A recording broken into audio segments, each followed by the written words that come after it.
ॐ अज्ञानतिमिरान्धस्य ज्ञानाञ्जनशलाखया चक्षुरुन्मीलितं येन तस्मै श्रीगुरवे नमः। श्रीचैतन्यमनोभीष्टं स्थापितं येन भूतले स्वयं रूप कदा मह्यं ददाति स्वपदान्तिकम्। मूकं करोति वाचालं पङ्गुं लङ्घयते गिरिं यत्कृपातमहं वन्दे श्रीगुरुं दीनतारिणं परमानन्दमाधवं Sri Chaitanya ईश्वरम्. So yes, after our last class, we had a long break. So let me revise a bit. We started with the first paragraph, wherein it is Prabhupada is emphasizing that Krishna is unconquerable, he is Ajita. We, using our own intelligence, cannot understand the conclusions of Vedas, we cannot understand who Krishna is and how big he is. Many times everyone says, oh yeah, we know God is great, but how great he is, what all he can do, and how minuscule we are, how small we are in our knowledge, that to know is not possible without devotional service. And the process of devotional service starts with hearing. Submissive hearing is the first step to understand Krishna. Submissive hearing from the bona fide representative of Krishna, like how Arjuna he heard from Krishna himself, and those who very submissively hear, like Arjuna, from the bona fide representatives of Krishna, only they can know Krishna. And how to hear? Submissively with humility. So that humility will lead us to the strength of serving Krishna 24 hours a day. And so to such devotees, what happens? Krishna cannot forget him. Whether we remember Krishna or not, based on our own knowledge and meditation and philosophy, that is a far out thing. But Krishna, he will not forget us. That is our hope. And that happens to those who are humbly listening in a descending process. There are two ways of acquiring knowledge. We have seen the ascending and the descending process. Those who follow descending process in a humble attitude, for them Krishna is known. And also a true devotee, he doesn't try to see God. He doesn't try on his strength to that he will remember God all the time. What he does is he serves Krishna, and he just wants to serve Krishna, and Krishna wants to see him. That is a submissive way. And Krishna gets obliged by the love and service of the devotee, and Krishna wants to see the devotee. So now the point is that the secret of everything is humility, right? So we have also seen the day we try to chant the holy names in a humble attitude. We can see the difference. Otherwise, on the days when there will be a tinge of maybe a lot of material desires or ahankar or fault finding to others, that day chanting becomes really difficult, struggling. So humility is a secret. So this paragraph now starts with humility. Who is going to read this paragraph? I will read Mata. I will read. Yes, Proper process for Nandini Mataji is reading, okay? the proper process for approaching Krishna was given to humanity by Lord Chaitanya Mahaprabhu and Rupa Goswami. His first disciple appreciated it.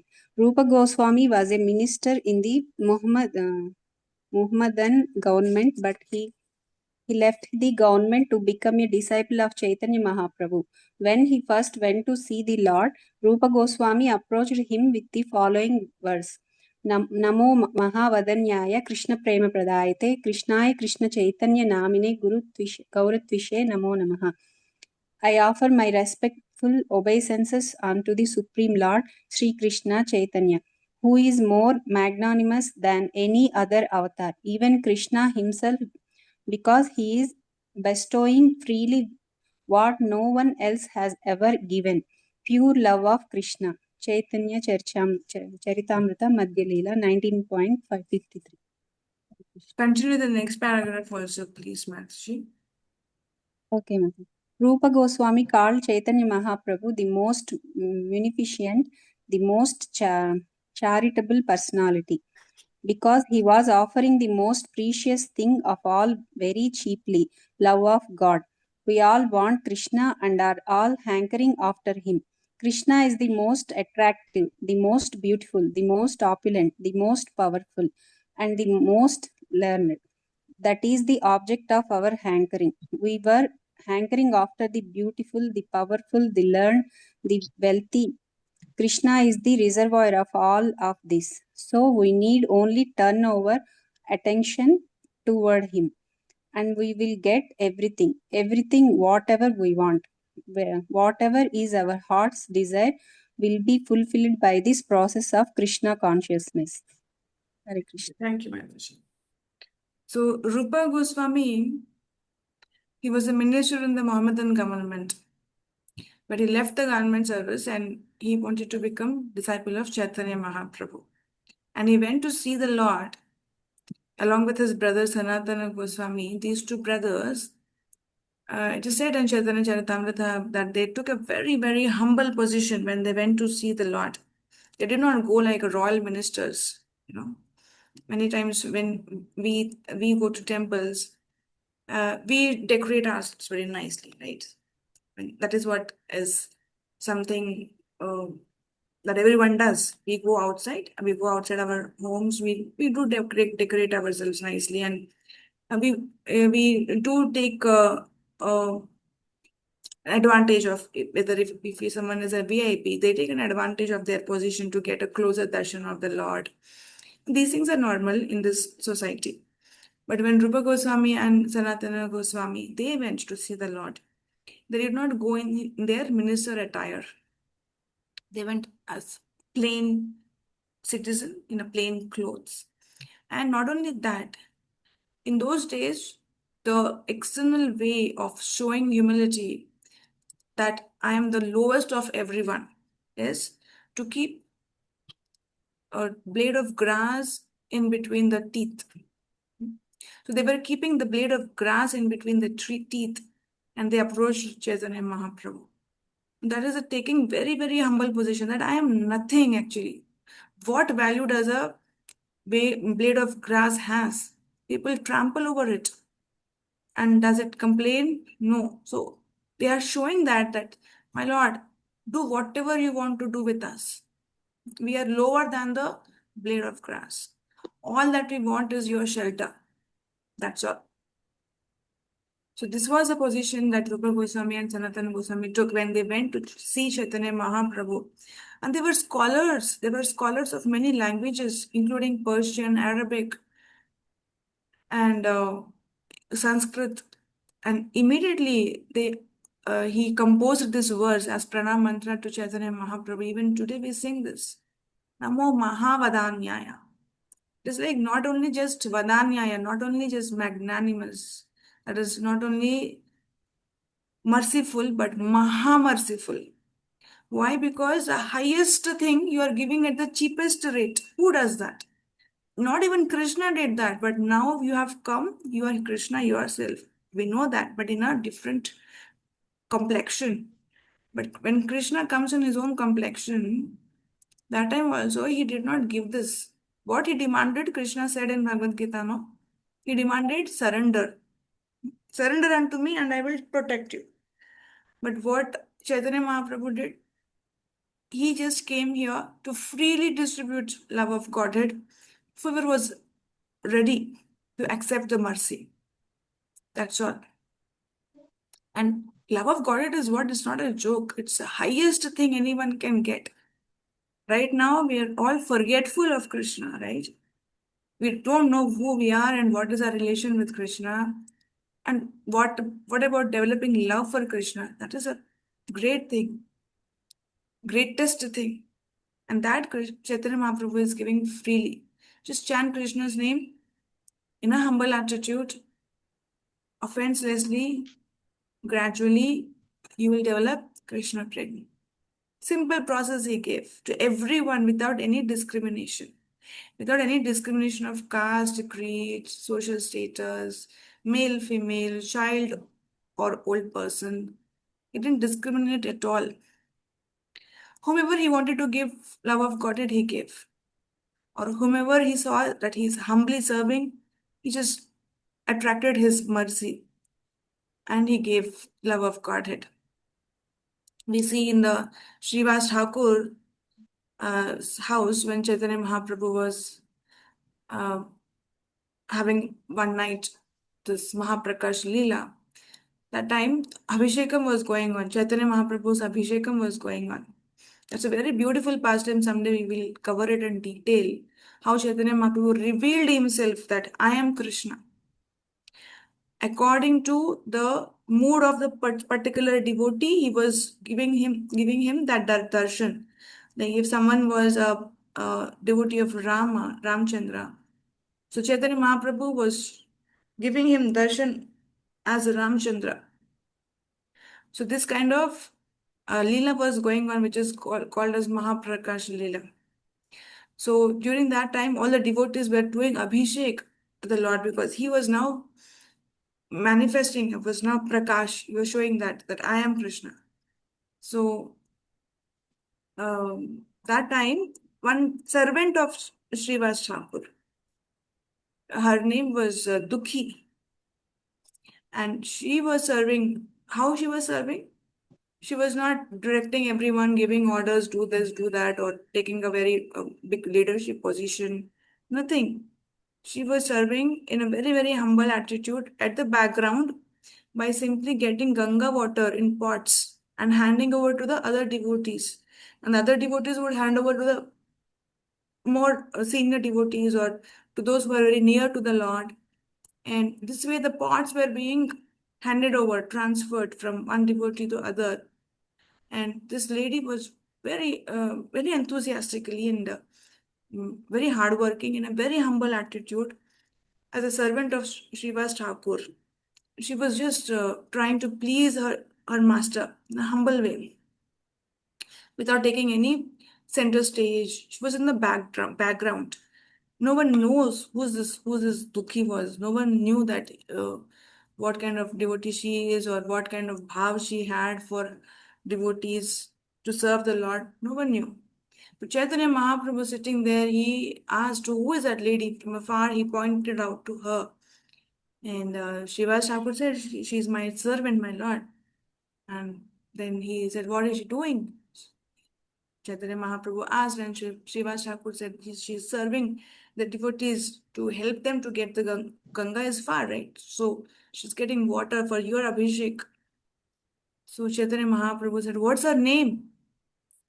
And then Srivas Thakur said, her name is Dukhi.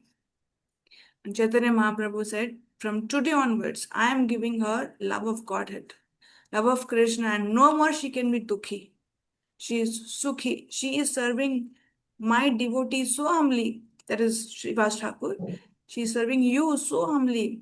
And of course, what will devotees do when someone serves them? They will engage them in Krishna service.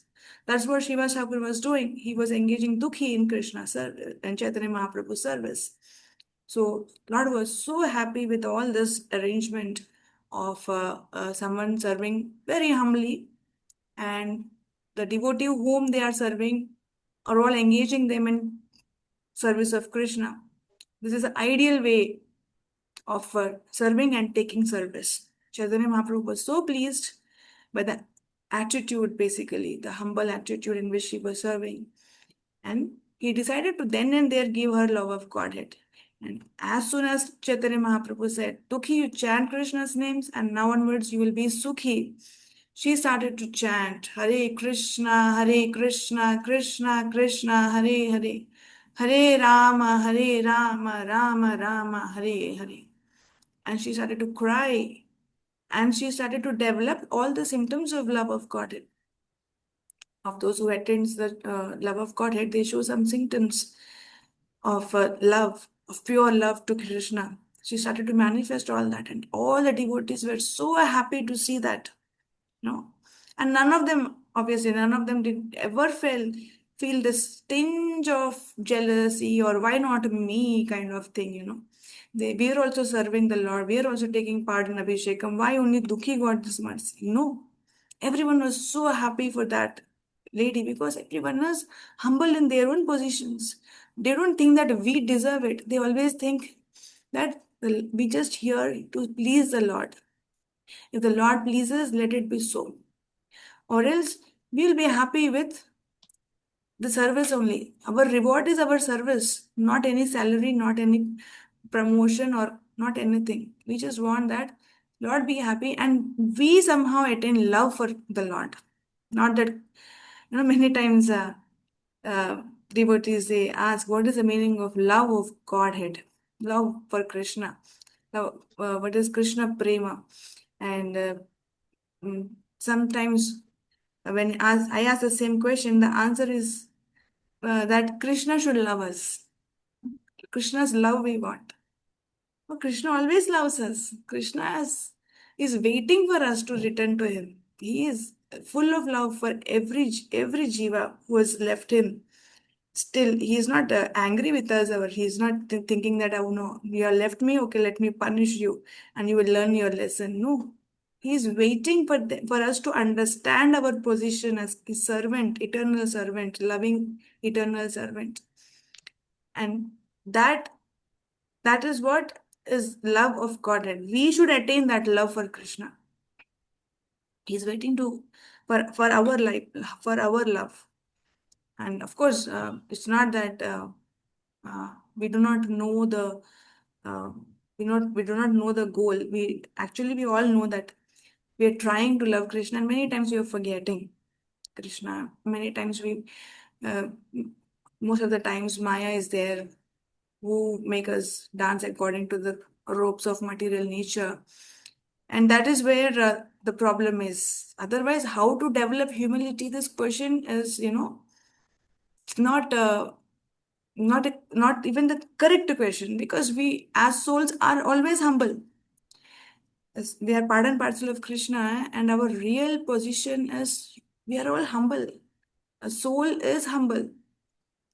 Soul is full of ananda, and there is no complaints that the soul has. So in Krishna's service and Krishna consciousness, the soul is so happy in a humble position. It is not wanting any other thing. Humility means being fully satisfied in whatever condition and accepting that I am servant of Krishna. There is no other identity for me. Once we deviate from that identity, that is when this problem occurs, that someone becomes proud or jealous or angry or lusty or greedy. All this comes, or expectations that I should be treated well, respected. All this comes when we deviate from our position of being part and parcel of Krishna. Yeah, practically, when devotees ask how to develop humility, we don't recommend that in the street we just go around with a blade of grass in between our teeth, like how Rupa Goswami and Sanatan Goswami did, and just declare to everyone that I am your servant, and you're all Krishna's part and parcel, so I am your servant. We don't do that externally. We tend to see everyone with an equal vision, but reciprocate or deal with them according to their consciousness, according to their positions. Say, suppose there is a lion, it's also part and parcel of Krishna. But do we go and embrace the lion? Say, oh lion Prabhu, please engage me in Krishna service. No, because right now it is under certain modes. It is mainly influenced by the mode of tamo and rajo, that species. So we stay away from that consciousness. But we, inside the heart, we are respectful to every jiva. We don't want to kill any jiva or harm any jiva or do any kind of violence, verbal or physical violence to anyone. We don't want to hurt anyone. But externally, we have to follow the rules of the society, how it goes on here, and the rules of humanity, or the the way we have to deal with everyone. And if anyone is really torturing unnecessarily, harming unnecessarily, we understand that this particular jiva right now is covered by such modes and is influenced by ahankara. The subtle body is very difficult for me to handle. So from a distance, I will pay my obeisances and leave with a respectful attitude. No resent, no revengeous attitude. Never. Devotees don't have that.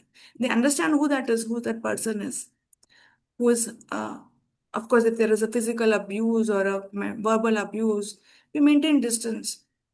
Even if it is a family member, we maintain a distance. And if it is becoming really intolerable to live with such a person, we move out. Or some extreme cases, one can take association, I mean, guidance from senior devotees or guru how to handle the situation. But the bottom line is, in any situation, one will not have a revengeous attitude or a hurtful attitude to anyone else. Because we know vision should be equal. Just Krishna's servant right now. And what we are dealing with, we're not dealing with that soul. The soul is pure. We're dealing with its mind right now, the covering, the mind, false ego, and the ahankar. Man buddhi ahankar. That is what is contaminated right now. Basically, we are not dealing with such and such person. Many times when, yeah, they are devotees ask, how should I deal with this person? You basically, we're not dealing with that person. We are dealing with that person's mind. Our mind is dealing with his mind. We are thinking we are our mind, and that person is thinking he or she is her mind, and these two minds are quarreling. Soul is pure. Soul has nothing to do with all this covering. Okay, I think I've taken a lot of time, but this was one of the questions that was asked in the group about humility. So if it is still not clear or convincing, anything, if you want more clarification, any more doubts on this particular topic of how to be humble and deal with people in a way that a Vaishnava should be dealing. And it is a personal question, or sometimes there are personal challenges. So you can call me, and please just leave a message about what time will suit me or anything. I will come back and I will clarify that. I will give a call whenever I am free, right? And Rupa Goswami, he says, "You are the most magnificent, most compassionate." And Chaitanya Mahaprabhu is so compassionate that he did not only just give love of Godhead to whomever he could see that time, present on that planet at the same time. But what he did, he gave the responsibility of giving love of Godhead, about preaching about Krishna, about preaching about the simple process of chanting the holy names of Krishna to his followers. So he gave the responsibility and the empowerment for his followers also to spread this process and give love of Godhead to generations to come in Kali Yuga. So that is like the most merciful Lord, who thought of those jivas who were not even present during that time, like us. We were not present during Chaitanya Mahaprabhu's Leela, but he thought of us, and he thought, who will reach them? And he begged his followers that I cannot do this. There are so many jivas. I cannot distribute the love of Godhead to each one of them alone. I cannot do it. He requested his followers. Lord himself took a very humble position and he said, you all help me. Like how he used to give this example of the tree. The tree has got so many fruits, the fruit of love of Godhead. How many fruits can I pluck and how many fruits can I distribute? You all help me in distributing this fruit to everyone. So that was the compassion of Chaitanya Mahaprabhu. So this is what is the compassion that our acharyas also carry, the compassionate mood our acharyas carry. That is how ISKCON is established. So today is the 60th anniversary of the ISKCON registration as the International Society for Krishna Consciousness, right? Srila Prabhupada has registered this society 60 years ago on this day. And how many were present during that registration? Hardly 10 or 12 devotees. They were not even devotees at that time. They were some well-wishers. They were just coming, hearing to Prabhupada, thinking that so this is Swami is speaking something. Let us just be respectful and hear something. Just attend his classes. That kind of mood. And they were present, and only 10 or 12 of them. And Prabhupada, he named that society International Society. Why? He wanted to have an international recognition? No. He wanted this mercy of Chaitanya Mahaprabhu to go all over the world, to everyone. And he knew that these people who are going to help me, they are from the background where they have the least knowledge about the Vedic scriptures. They have no exposure to what Sanatana Dharma is. And to them, Chaitanya Mahaprabhu's mercy, Prabhupada wanted to give. And through them, he wanted to give the mercy to everyone. So he wanted it to be an international society. And for Krishna consciousness. So many times, even that time, it was said, Prabhupada, we suggest that you put this name as God consciousness. No one knows Krishna. Prabhupada, what he said? Yes, God everyone knows, but who is God? No one knows. And we want to tell them that we know who is God. Krishna is God. Let them know that Krishna is God. So we will keep the name Krishna consciousness.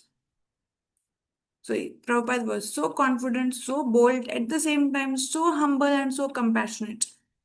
So that he gives this message of Chaitanya Mahaprabhu to everyone, the previous acharyas to everyone. So we see here that Chaitanya Mahaprabhu gave them mercy to Rupa Goswami, and Rupa Goswami carried it forward, and we received it through Prabhupada and our acharyas, our gurus.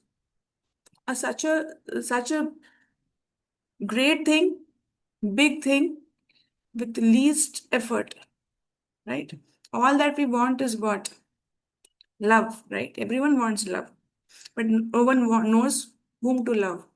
That is what is Krishna book. When we read Krishna book, the preface, I think it is written by George Harrison, and he wrote that everyone is looking for Krishna, but they don't know that they are looking for Krishna. Everyone is looking for love. They do not know that they are looking for Krishna only. So we'll move forward. Before moving forward, um, what is okay? Krishna is reservoir of what? Love Mataji. The question is Krishna is reservoir of what? Most everything Mataji. His love come. Yeah, we are all hankering for. Yeah, yes, Mataji. Thank you so much. So we are all hankering for love, and whom do people love usually? Uh, People love those who are beautiful, who has lot of opulence, powerful, uh, some position, some learned people, very intelligent people. People love them only, right? And Krishna has all of those in abundance, unlimited beauty, unlimited opulence, and all of those he has. You see that someone who is beautiful, sometimes they may not have the kind of intelligence, or they may not have that kind of health. They may not be very strong, even if they are from for only a temporary time, and they may not be. very attractive because their qualities are such. They may not be very good person at heart. So all these things are attractive qualities, but we cannot find all the qualities in one person. And even if we find they're in little quantity, but in Krishna we find all the qualities in full quantity, unlimited quantity. All of them, not one or two, but all of them. And such a person, who will not love such a person? We need to develop love for Krishna, and Krishna has all of that. Why can't we love him? We just need to turn our attention towards him, and we will get everything. Right? Right here, Prabhupada is telling. We just need to turn our attention to such a person who has got everything. And then we will see that this is a person we should love. And when we love such person, our heart will be fulfilled. Right now, our heart is hankering for such kind of love that we can repose on a right person. We are turning our love to all kind of places, searching for such perfect person and failing again and again and thinking that, oh, I did a mistake. I thought this person is perfect and I loved him, but I failed to recognize who that person is, right? Because they're all right now, not covering is there, no, all the pure souls, the covering is there, so we get disappointed. So what should we understand? That these are all Krishna's pardon parcels, pure souls, but right now in covering, and we cannot expect that they will be perfect lovers. Who can be a perfect lover? Who can be, uh, without any doubt, can just place all our love in him? That is Krishna only. And we will never be disappointed by doing that. We'll get everything. Our heart will be fulfilled only when this happens, that we love Krishna by the process of Krishna consciousness. Okay? Um, so there is one more small paragraph. Who will read? I will read, Mataji. Yes, Ramya Mataji. For one who dies in Krishna consciousness, as stated before, entrance into Krishna Loka, the supreme abode where Krishna resides, is guaranteed. At this point, one may ask what the advantage is in going to that planet, and Krishna himself answers, Mam upatyeya punarjanma dukkhalayam ashashvatam napanuvanti mahatmana samasiddhim paramam gataha. After attaining me, the greatest soul, who are yogis in devotion, never return to this temporary world, which is full of miseries, because they have attained the highest perfection. Thank you, Mataji. So again and Hare again, Krishna. Prabhupada is coming back to our goal, where we want to go. In the second chapter also, he made the goal very clear. He said our goal is not Brahmajyoti. It is not any higher planet in this material world. It is only spiritual world. And that also we want to go to Krishna Loka. That goal was set already in the second chapter. So now Prabhupada says, so when we have this attention towards Krishna all the time, and we will get everything means what? We will get entrance into Krishna Loka. And then one may ask, what is the use of that? And Krishna says, himself answers that those who return attain to that position will never return to this temporary world. And what is this temporary world? It is dukkhalayam ashashvatam. Okay, so this temporary, first of all, it is temporary and also dukkhalayam. This is alayam of dukkha. So why are we unhappy here? Because it is made to be like that. Someone goes to a library and asks, why are there books here? What kind of question is that? The library is made for storing the books. That is granthalayam. Similarly, this is dukkhalayam. It is made, Maya, very, very uh, carefully. It is made it in a way that sometimes people think that there is happiness here. Let us try for more happiness. But actually, it is Dukhalaya. It is covered, it is, like makeup. Outside makeup is done little well. Sometimes so people fall to that trap and think that this is maybe we can get happiness here. But it is Dukhalayam only. So whenever people say I am unhappy, I'm depressed, why? Why is it this happening to me? Not only to you, everyone is facing the same problem. The root problem is that we have left Krishna.